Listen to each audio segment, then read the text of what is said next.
पंतप्रधान नरेंद्र मोदींचे काम देशात आर्थिक क्रांती घडवणारे आमदार संभाजी पाटील निलंगेकर। मागील 10 वर्षात पंतप्रधान नरेंद्र मोदी यांच्या नेतृत्वात केंद्र सरकारने जी धोरणे आखली त्यामुळे देशात आर्थिक क्रांती घडत आहे।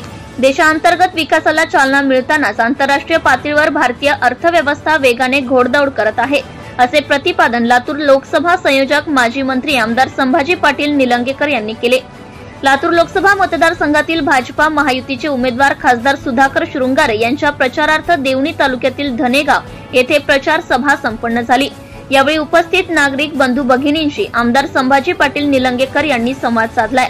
यावेळी तालुकाध्यक्ष काशीनाथ गरीबे, निलंगा विधानसभा प्रमुख दगडू सोळुंखे, माजी जिल्हा परिषद सदस्य प्रशांत पाटील, संजय दोरवे, शेषराव ममाळे, सरपंच सौ मीनाताई परीट, उपसरपंच रामलिंग शेरे यांची व्यासपीठावर उपस्थिती होती।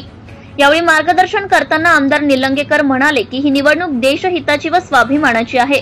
पंतप्रधान मोदींच्या नेतृत्वात सरकारने देशाचे नाव मोठे करण्याचे काम केले। आज जगात देशाचे नाव सर्वात प्रगतशील देश म्हणून घेतले जाते।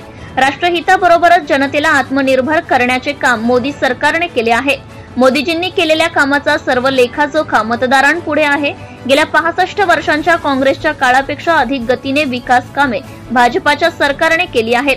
मोदी सरकारने महिला व शेतकऱ्यांना समृद्ध करण्याचा संकल्प केला असून धोरणात्मक बदल करून आर्थिक क्रांती घडवून आणण्यासाठी मोदी सरकार काम करीत आहे। महिला सुरक्षा व संविधान जोपासण्याचे काम मोदीजींच्या नेतृत्वात होत असल्याची भावना यावेळी आमदार निलंगेकर यांनी व्यक्त केली। यावेळी माजी सरपंच रवींद्र कुमार पाटील, हिसामनगरचे सरपंच विजयकुमार मुक्के, सुखानंद काळशेट्टे, सौरंजनाताई पोलकर, बाळासाहेब बिरादार, नरसिंग बिरादार, चेअरमॅन संगाप्पा चरपले, लक्ष्मण पवार, विठ्ठल बोयणे, जयंत पाटील, अमर बिरादार, अमित बिरादार, माधव बिरादार, शेट्टीबा पवार, दीपक पवार, अनिल राठोड, सुरेश पवार, लक्ष्मण पवार, परमेश्वर माने, हनुमंत बिरादार आदींसह भाजपा महायुतीचे कार्यकर्ते व ग्रामस्थ उपस्थित होते।